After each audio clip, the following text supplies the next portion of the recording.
कहानी असफलता से सफलता तक। एक छोटे से कस्बे में दो दोस्त पढ़ते थे, रोहन और आकाश। दोनों 12वीं कक्षा की तैयारी कर रहे थे। दोनों का सपना था कि अच्छे अंक लाकर आगे चलकर बड़े कॉलेज में दाखिला लें। परीक्षा का दिन। परीक्षा के दिन दोनों ने खूब मेहनत से पेपर दिया, लेकिन जब रिजल्ट आया तो नतीजे अलग थे। रोहन को अच्छे अंक मिले और वह पास हो गया। आकाश का नाम फेल की सूची में था। आकाश रिजल्ट देखते ही टूट गया। वह रोने लगा और बोला, अब मेरा क्या होगा? मैं जिंदगी में कभी सफल नहीं हो पाऊंगा। लोग मेरा मजाक उड़ाएंगे। मैं सबकी नज़रों में गिर गया हूँ। उसके घरवाले भी निराश थे, लेकिन सबसे ज्यादा निराश आकाश खुद से था। सकारात्मक सोच की चिंगारी। रोहन ने आकाश को समझाया, दोस्त, असफलता अंत नहीं है, बल्कि यह तो एक सबक है। सोचो, अगर तुमने गलती की है तो अब तुम्हें पता चल गया कि कहाँ सुधार करना है। अगर तुम मेहनत जारी रखोगे तो आने वाली बार तुम ही सबसे आगे रहोगे।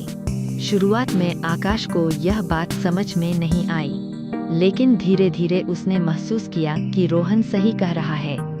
उसने सोचा, अगर मैं खुद को ही हार मान लूंगा तो लोग मुझे सफल कैसे देखेंगे?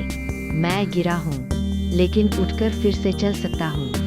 नई शुरुआत। आकाश ने अगले दिन से ही अपनी तैयारी शुरू कर दी। उसने अपनी गलतियों की लिस्ट बनाई। जिन विषयों में कमजोर था उन पर ज्यादा समय देने लगा। उसने रोजाना पढ़ाई के घंटे तय किए और अनुशासन के साथ चलने लगा। मोबाइल, खेल और समय बर्बाद करने वाली आदतों को छोड़ दिया। धीरे धीरे उसकी सोच बदल गई।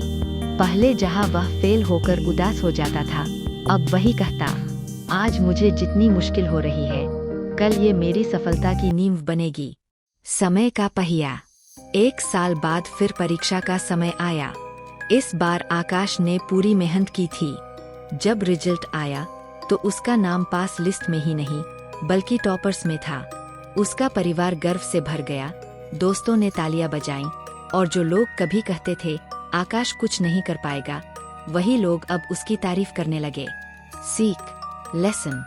आकाश की यह कहानी हमें यही सिखाती है कि असफलता कोई अंत नहीं होती। सकारात्मक सोच और मेहनत इंसान को नई ऊंचाइयों पर ले जाती है।